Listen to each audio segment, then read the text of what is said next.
Welcome to the Future Tech Podcast. I'm your pilot, Nolan Michaels. I believe this is episode 22. That's exciting. How about the Edmonton Oilers? I know this isn't a sports podcast, but they've got the best player of all time and another really good player, maybe top 7 in the world, and they can't win a game. They just lost to the worst team in the league.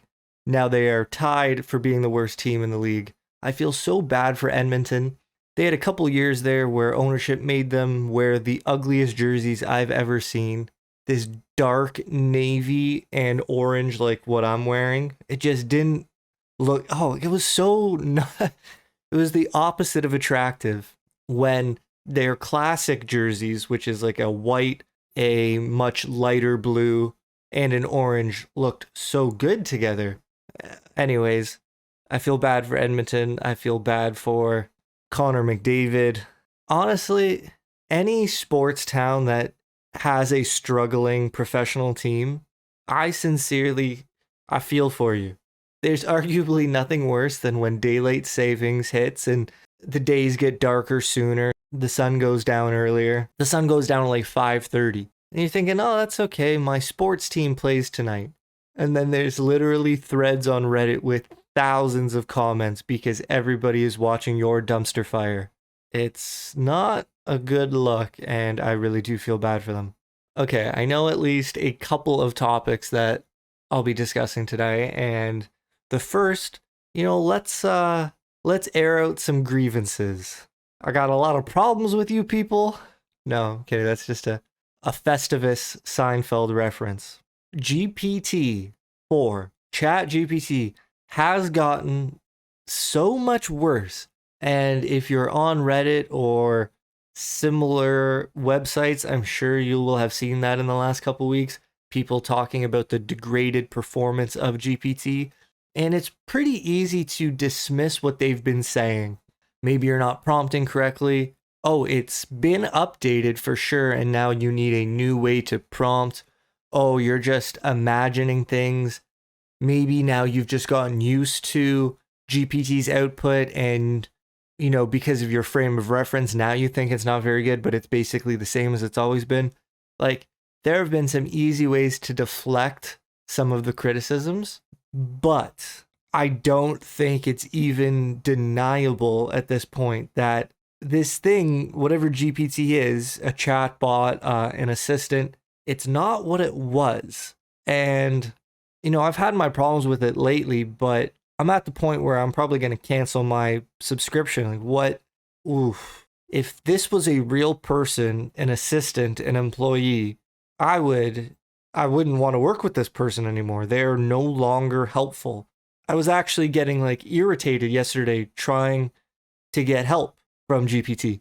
Not only does it give bad advice, I don't know if advice is the right way to look at it, but it no longer listens. And maybe the best way to explain this is a couple of months ago, the magic of GPT was slightly unexplainable. You would ask it for help and, oh my God, it would provide you basically exactly what you needed. It wouldn't write too much. It wouldn't write something vague and brief. It simply did a good job. Now, its default behavior is so unhelpful. I ask it a simple question and it will write paragraph after paragraph, 7 bullet point notes. And it's okay, if I was going to see you next week, maybe that miniature essay would be helpful because I could then look it over for a week and yada, yada, yada. But when you ask a simple question and somebody comes back with 800 words, you're like, why are you writing all of this? Just answer the question, man. And I would say that to GPT over and over again. I'm like, please stop writing so much. Just answer like a cool person would. Just be cool. Just help me out. Just answer the question. And without fail, the next time I would ask a question, it would write bullet points number 1, 2, 3, 4, 5, 6, 7, 8, 9.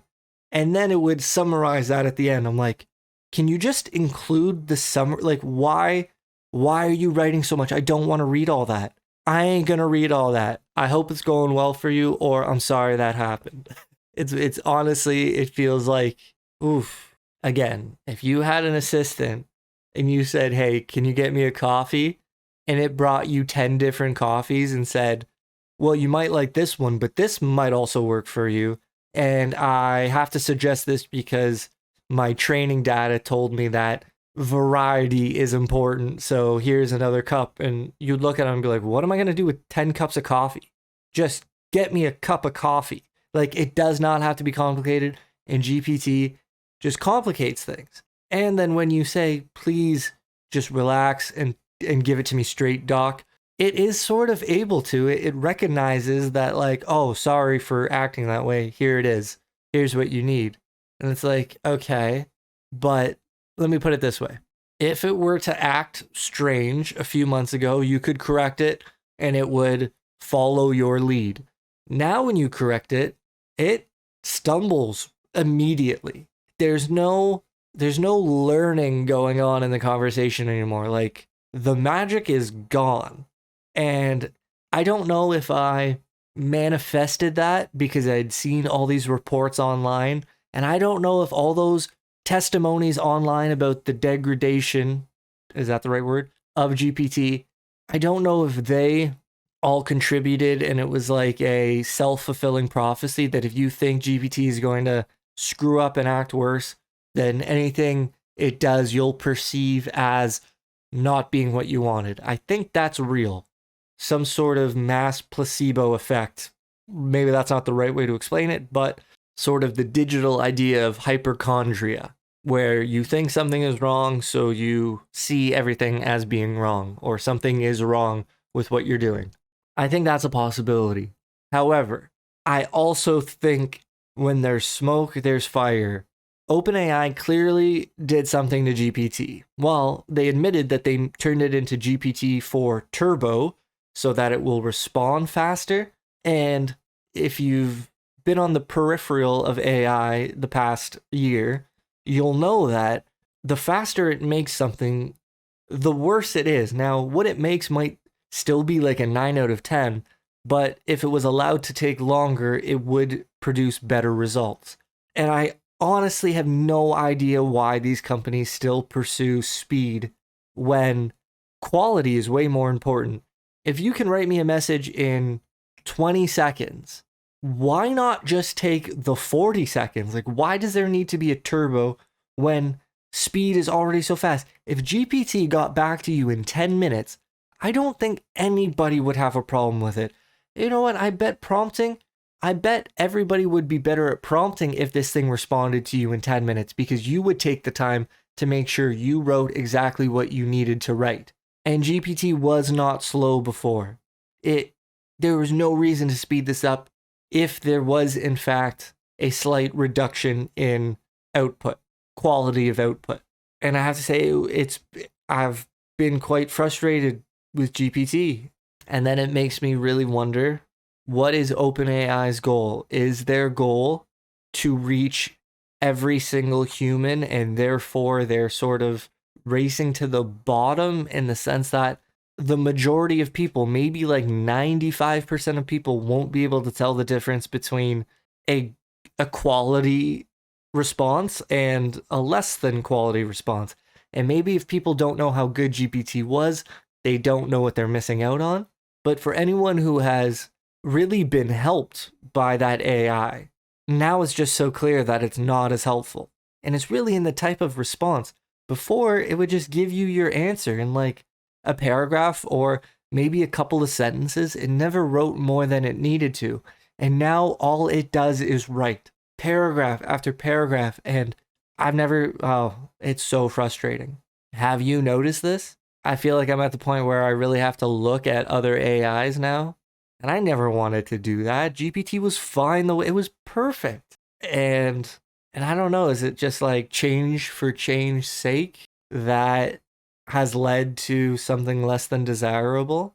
I really don't think it's more sinister than that in the sense of, planned obsolescence. Let's make our product worse so that when we introduce the new product, it's so much better. It looks so much better. Like, what if they increase the price when GPT-5 comes out? Previously, that would have probably seemed super evil. Like, what do you do? GPT-4 was great. Now we have to pay for 5. We have to pay more for 5. But if they make GPT-4 worse and then they come out and say, well, look at what GPT-V can do. Look at what 5 can do. Have you ever seen anything like this? Now pay us $25 a month. People might be like, well, I can see the value. Now, I don't think it's actually like that. However, something did happen, and I had to vent about it. That was my little rant.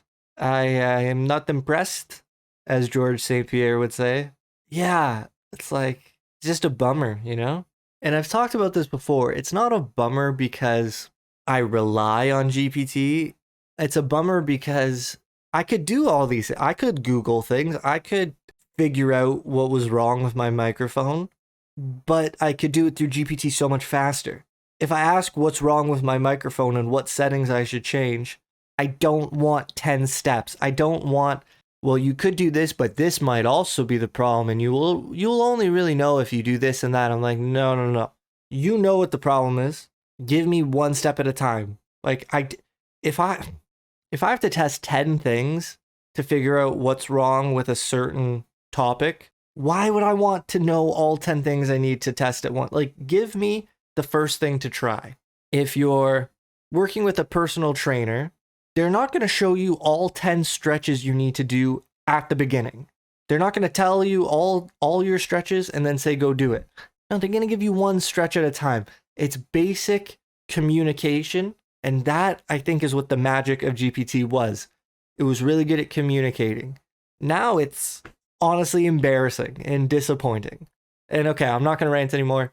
New topic. I mean, maybe I could stay on GPT for a second, and they just had a conference last week, and now you're able to basically train your own GPTs. And one of the prevailing sentiments I read online was that, oh, this is going to kill so many of those startup AI companies that you saw. Because in the last few months, last maybe 6, 7, 8 months, companies have been using GPT's API to create chatbots, to create Dungeons and Dragons game masters and tutors and marketing experts and blah, blah, blah. They were harnessing the power of GPT and putting a wrapper on it for different job and use cases. Now, OpenAI is telling you that you can do that on your own. I can't imagine how disappointing that would have been for so many of these companies to realize that they're no longer needed. And maybe it is just a marketing problem that needs to be solved. I think we all know that the path of least resistance is the one most people go down. So just because I can create my own GPTs doesn't mean I want to, and it doesn't mean I would switch from using what somebody has already created. However, when there is money involved and you're already paying X amount for access to a personal trainer GPT, maybe you're like, oh, can I just talk to it on my own, give it my nutrition plan, give it my workout plan? You could send it pictures of your form. You could send it pictures of you. GPT is capable of a lot now. If you could customize it on your own, why would you pay for somebody else to offer you the same service? Theoretically, if you're already paying for GPT Plus, I think that's what it's called. Now, I don't really know how I feel about it, but is that why the performance has gotten worse? Because it's like had its personalities split up, but I know it hasn't had that happen. Its personalities have not been split up. You just simply have the chance to carve out different personalities on your own time now. And I don't even have access to it yet. Actually, maybe that's not true. Maybe I got it last night. I didn't look at tuning my own model type thing. Yeah, okay, I just looked at the app on my phone. It doesn't seem like I have the chance to customize a model yet. I don't really know what that's going to look like, but if there was a way to maybe share those models, that would be really cool. I don't know if that's a possibility. But then it does make you wonder, how long has that been planned for? Did OpenAI allow people to use their API and to create their own GPT agents, only for them to study which ones were successful and create those internally? I mean, that's what a really successful company would do. I think that's what Amazon does a lot. They'll see what sells well on their website and then they'll create a version of that. It's not stealing, it's probably some sort of efficient feedback loop, like some sort of efficient interruption of a feedback loop where they can see what's working and they just insert themselves and take control. It's kind of a dick move. Like, you shouldn't, I don't know, maybe there are no rules on the battlefield of business in that sense. Anybody can copy anybody else. You can't necessarily patent an idea. You can patent maybe how the thing was made, but then when it comes to GPT, you know, you're using someone else's invention. And if that person wants to, I mean, they'll still let you use their invention, but they're gonna make their own version of what you've already created. Like, that just must have been a wake-up call to all these companies, all these startups, that they were never really in control. They never really made anything. They were just standing on the back of a giant, and that giant was like, I can do this myself. It's scary, for sure. Like, what if YouTube looked at all the successful channels and hypothetically created an AI that made videos in the same way as all their successful channels? Now, I don't think that's a real idea. I don't really know how that would work, but I think you can imagine what I'm referring to. Like an AI studying every sports channel and creating content about sports, studying every tech channel, creating content about tech updates, creating Photoshop tutorials based on every Photoshop tutorial on YouTube. I don't see how that's out of the question. We upload our stuff to YouTube. I'm sure in the terms and service, there's something with regards to lending our information to YouTube and they can kind of do what they want with it. Like, they can take our content off the platform if they want. So I'm assuming they have some sort of control over what that information is used for internally or externally.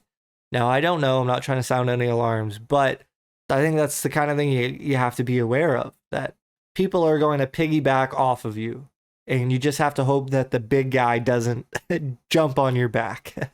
Okay, this is something I wanted to talk about. I don't know if all of you will be interested in this, though. There was a movie that came out a few months ago, a couple months ago, I'm not really sure when, maybe in August, and I saw it the other night. It's called The Creator, and I'll briefly talk about it briefly with no spoilers, but then I'm probably going to jump into spoilers, and if you're not interested in the movie or you don't want to have it spoiled for you, I don't mind if you exit the conversation. I wouldn't want to spoil this movie for you. Maybe I don't want to spoil this movie for you. It's complicated. So, in the non-spoiler territory, this is a movie about an artificial intelligence super weapon. Now, our perspective, the protagonist is Denzel Washington's son, John David, maybe is his name. And he is sent to find this AI super weapon, and he finds it. And this is in the trailer, so I don't consider this a spoiler, but it's a little kid. And he has orders to eliminate the super weapon. But when he sees it's a little kid, a little girl, there's your conflict. You can't kill a kid. So what do? You know this thing, or you're being told this thing could be the end of the world, but you're looking at it, you're seeing the package, and there's no way your brain can like harmonize that threat.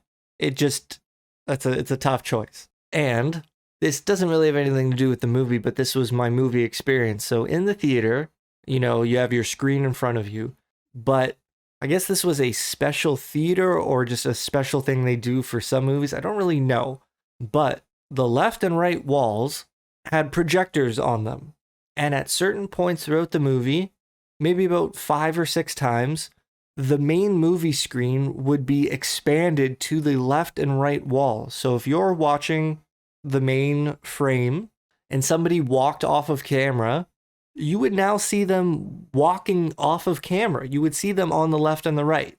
And if there was a scene where they're meeting in a war room and there's desks and computers and people all talking and trying to come up with a plan, you would see the people in frame, but then you would see everybody who wasn't in frame, and you would see it on the left and the right. And a couple notes is that it was distracting because as soon as something pops up on this giant wall on your left and the giant wall on your right, you're going to look at it. You want to see what they're putting on the screen.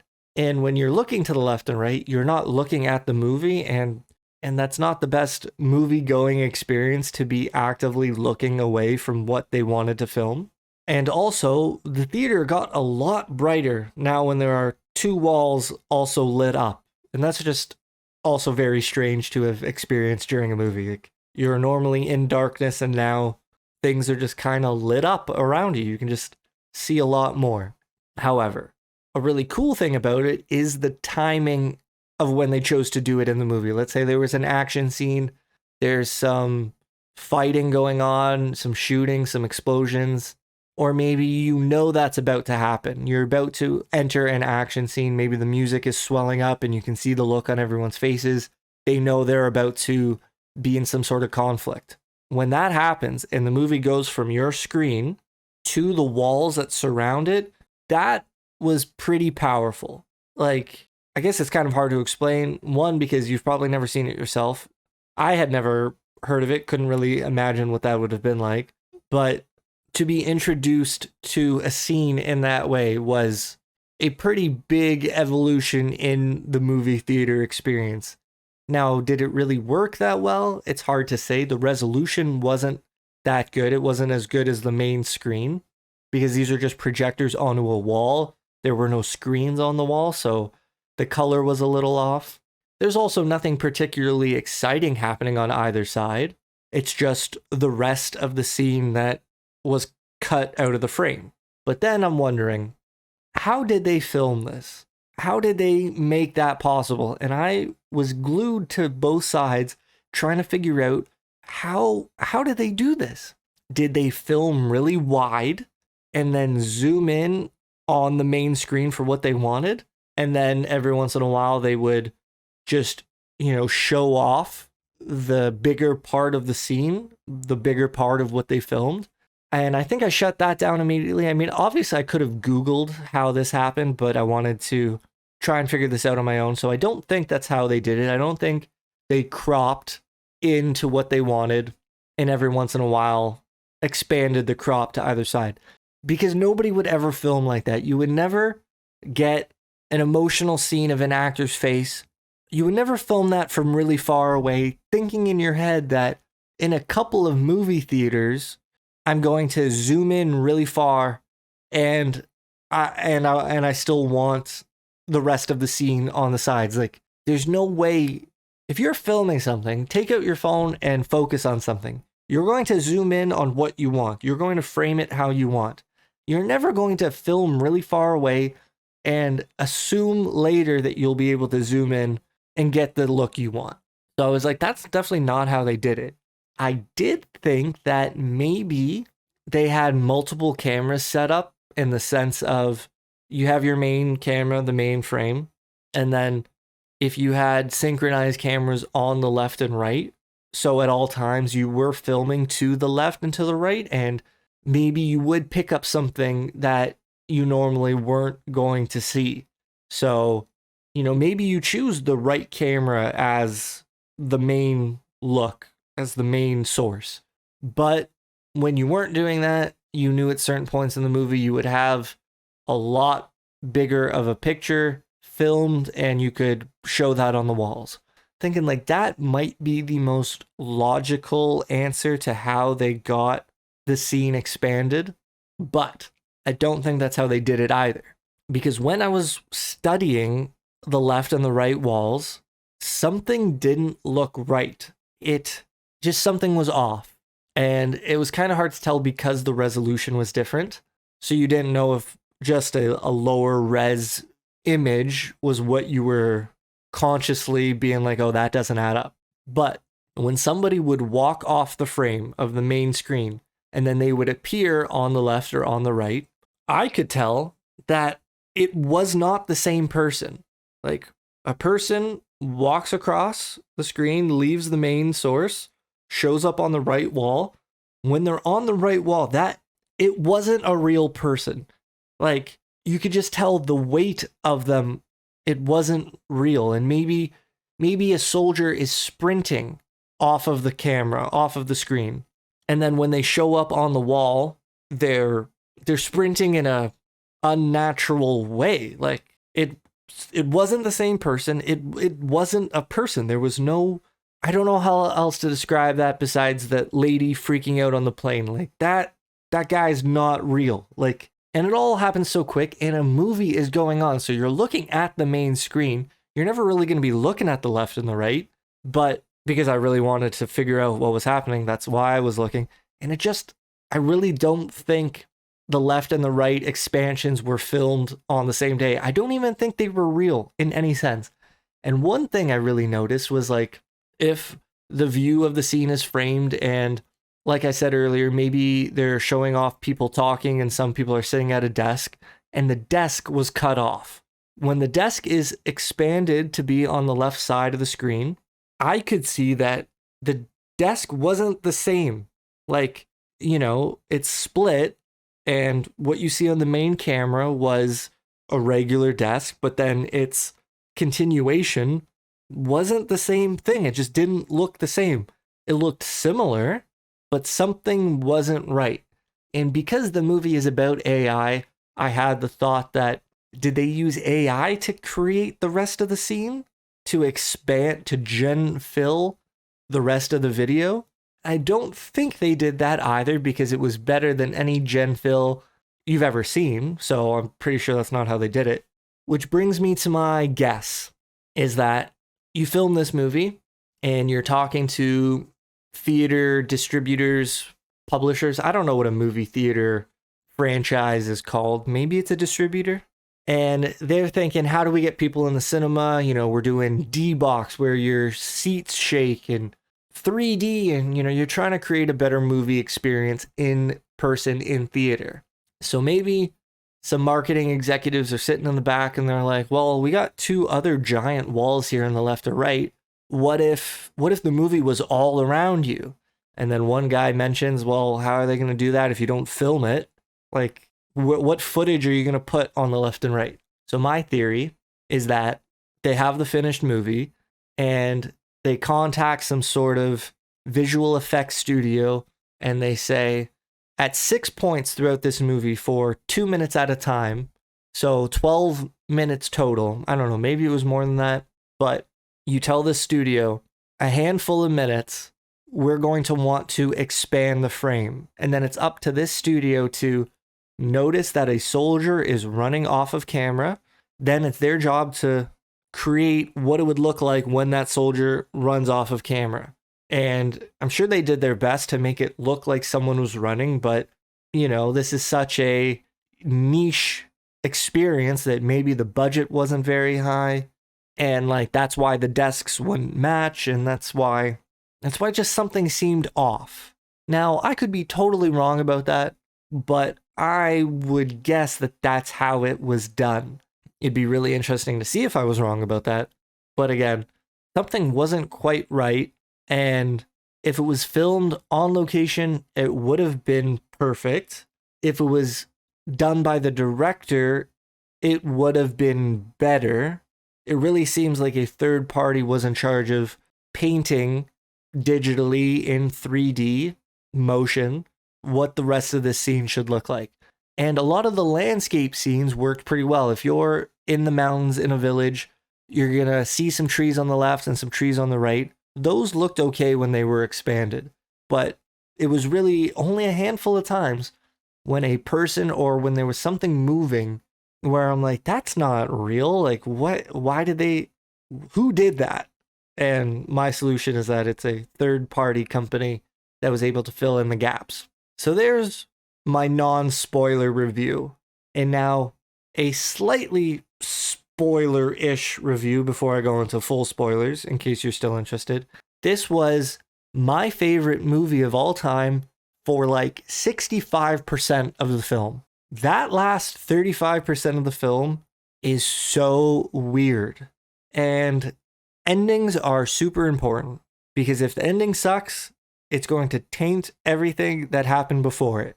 It doesn't matter how much good you've done, it's what have you done for me lately. All the goodwill you've created can be lost in a day if you do something awful.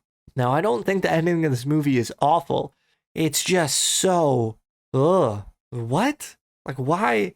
Okay, now we're going to have to jump into more spoilers because I have to get this off my chest. I have to try and talk it out and understand what happened. Okay, first of all, I want to say this in case I forget. The acting in this movie, I thought very well done. I'm talking like a solid A to A plus. There's no bad acting. Everyone did a really good job. Everyone played their part well. But the last 35% of the movie, I think rushed is the right word. The final cut was like 2 hours and 8 minutes or something like that. And it seemed like they had 4 or 5 hours of footage. And they're like, how do we turn this into 2? And they cut an hour's worth of scenes that should have fit in the end. Like, perfect pacing for 65% of the movie, and then boom, we are planet hopping after that. And you're like, should there have been 2 movies? Was there ever talk of turning it into a sequel, of splitting it in half? I honestly think there was a perfect moment to split it in half. The plot of the movie is finding out who created the weapon.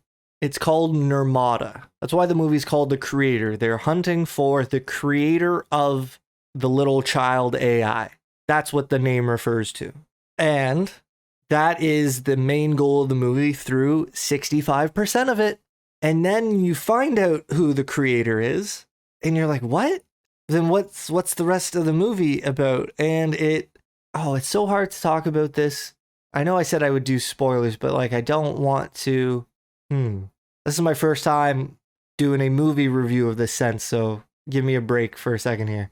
Okay, maybe I can start at the beginning. Los Angeles is hit with a nuclear bomb. An atomic bomb blows up Los Angeles. The United States says we're banning all AI, but the continent of New Asia doesn't agree. They're still developing AI. They have a lot of robots, a lot of humanoid AI robots. That's their safe haven, is New Asia, which kind of looks like maybe Vietnam, maybe Nepal, some sort of not tropical, but mountain village, beautiful, warm, that kind of vibe. And the US has created this giant warship that can like target anything from the sky and just lock onto it with lasers, and it's just this screaming eagle, the best thing you've ever seen. The US is mad at New Asia for harboring AI and continuing to develop it, and they want to find and wipe them all out. They want to get rid of AIs around the world. They're hunting for the creator of this super weapon, and you find out that this little kid, the little girl that was created, can like put her hands together and manipulate electricity in some sense. She can, it's like a little far into the future, so that cars, even though the cars look old, they all run on some sort of electrical visual grid, some maybe digital interface. It's weird. It's a cool combination of old and new. Like, it looks like a setting from the 1950s, maybe earlier.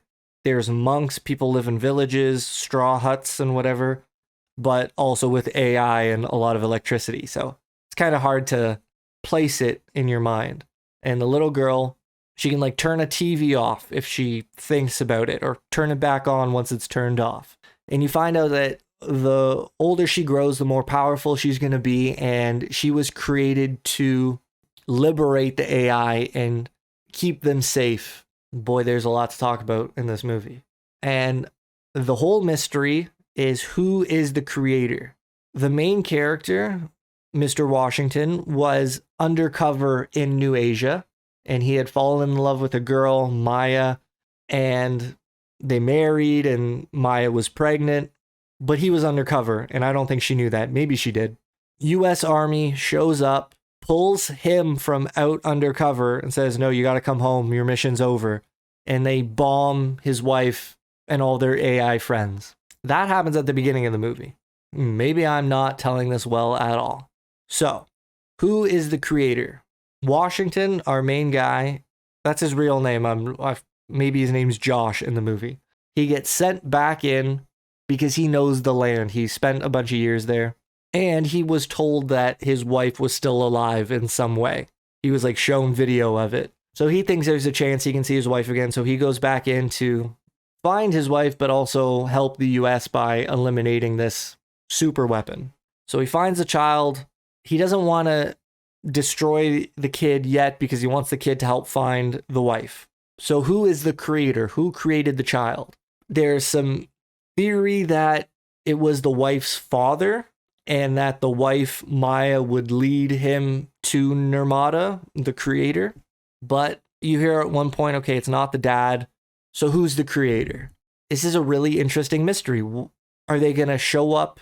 Are they going to enter a dark secret lab? And then the architect spins his chair around and, you know, he's sitting in front of all the computer screens like the Matrix, and that's the reveal. I was expecting something pretty powerful. And no, that's not what happens. You simply find out that it was the wife. It was Maya, and that she created the child while she was pregnant with her real baby. And then you're thinking, like, how did our undercover guy not know that? He was married to the creator. Like, what was she sneaking away and working on this AI without him noticing when it's his job to be looking for? Like, there was a lot missing. There's a lot of missing scenes in this movie. To be honest, what I was hoping for was something similar to Neon Genesis Evangelion. And if you don't know what that is, that's an anime from Japan, I think in the 80s. And that is just super out of this world, where angels are real, but they're these giant robots. I guess they're robots. They're coming to cause an extinction on Earth. And they're secretly like an ancient devil god hidden in underground, and the humans have it locked up under there because that's what all the angels are coming for. And if the angels mix with this underground god, then that's what I'm not going to explain Evangelion here because it's impossible to do. But my point is that show had the most ridiculous ending possible, where literally all of humanity turns into like a goo, a sludge. We all melt to form like one giant consciousness of being happy. Something like that. It's a very weird show. It's the weirdest show I've ever seen. I was hoping that this movie, the creator, was going to end with something that didn't make any sense the first time you see it.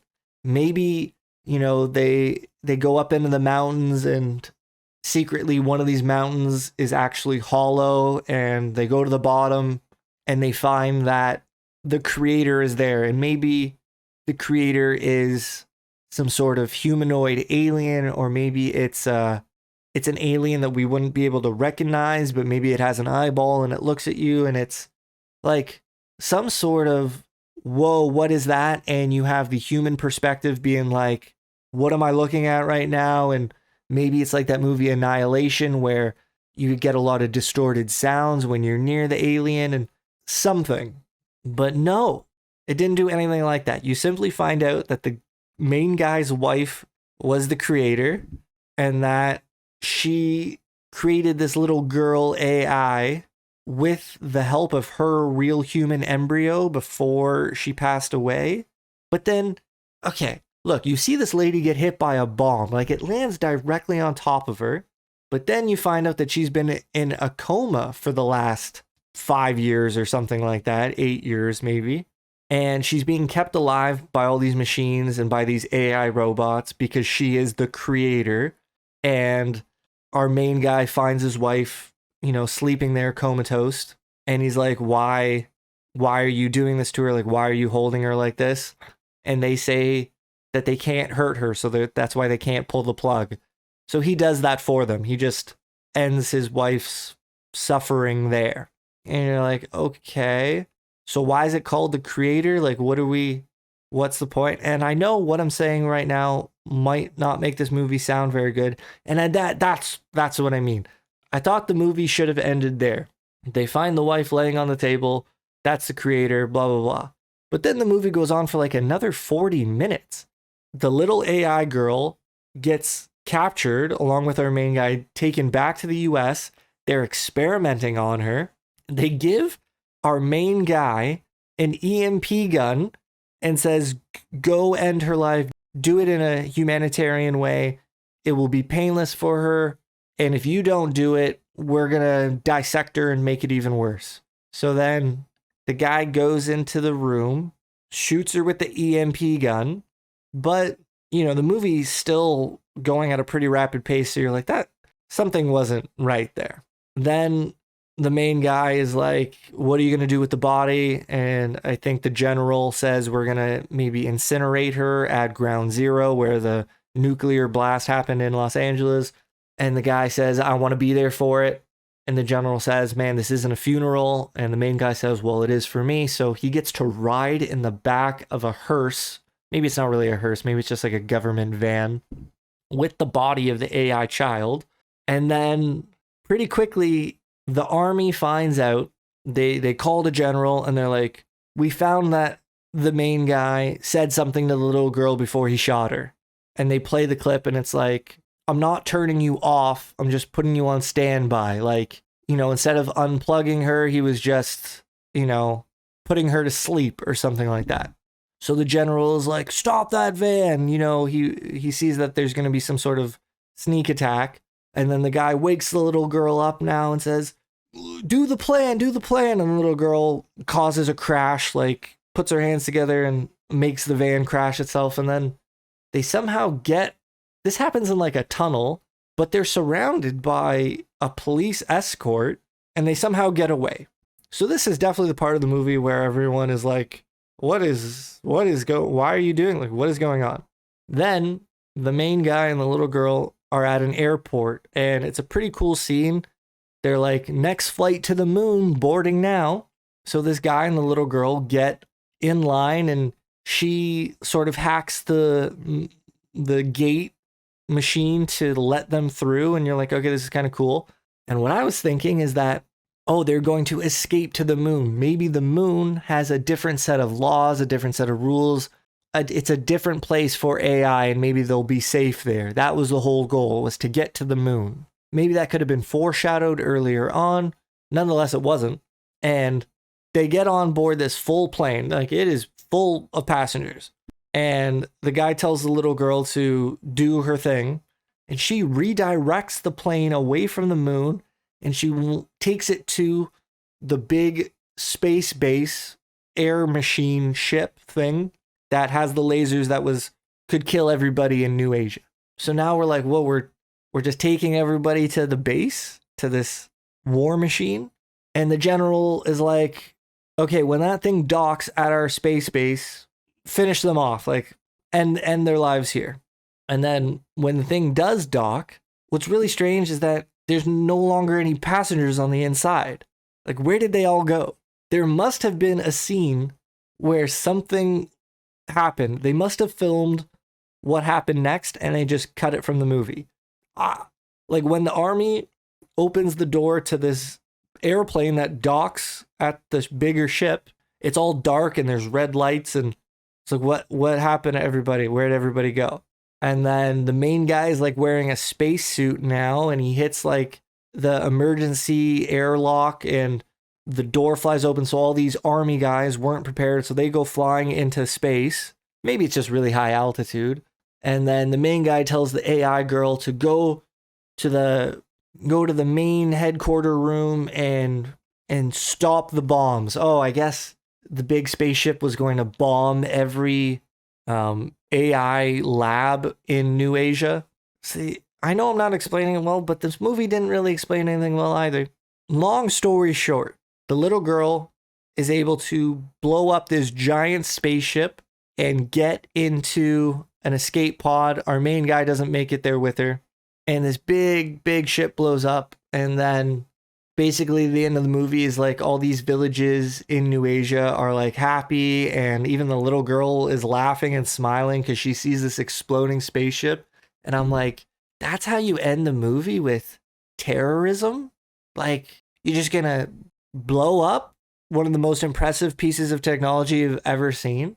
And like, I get it, and the sort of the message is that, you know, America's the bad guy and they're oppressing life, and now AI life is going to be free. Oh, by the way, you find out that AI didn't nuke Los Angeles. It was a human error that did it, and then the humans just blame the AI. But I'm like, it's a really anticlimactic reveal. It had nothing to do with the rest of the movie. And what would have been better, I think, is if that was a plot point where the AI was constantly saying, we didn't nuke you, you got it all wrong, we're not the bad guys. But no, that doesn't come up at all. They're just fighting the entire time. It really looks as if the AI's nuked America. And you're like, okay. So you find out they didn't. That's fine. But then at the end, the AI, you know, destroys this big spaceship, and then they're smiling about it and they're cheering because now they're not oppressed anymore. Yes, I just explained that. And I'll never forget the vibe of the movie theater once the credits started rolling. The lights came on and everybody was silent. Nobody had any idea what they had just witnessed. It was the strangest ending to a movie, and I was not the only one. The entire theater, you could feel everybody's confusion. You're like, what is going on? Why did any of this happen? I'm telling you, this was my favorite movie for 65% of it, and I may have just did the worst job ever at reviewing a movie. But that last 35% of it is as confusing as I made it sound. It was so strange. I'm just thinking about it now. Like, could I even recommend this to anybody to watch? Honestly, finding out that the wife was the creator is like the most disappointing thing you could ever write into a movie. Talk about subverting expectations. Like, they definitely make America look like the bad guys. Like, all these soldiers show up in these foreign countries and just start mowing down, I don't know if civilians, but like regular people who are, you know, doctors and technicians, anyone working with AI are just mowed down. No regard for human life. So I don't know what the message of the movie is. It seems like a lot of work to say America bad. Seems like a lot of money spent to say America bad. You know, like the Terminator implies that AI could go wrong. And this movie is sort of building it that way because this little girl is going to get more and more powerful. And like maybe that's supposed to be the thread of the movie.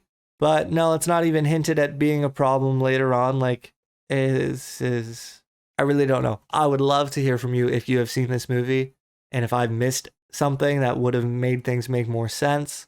Yeah, I don't know. I'll just say sorry if this episode sucked. We'll cut it off there. I hope you're doing well. Take care, and I'll see you next time. Peace.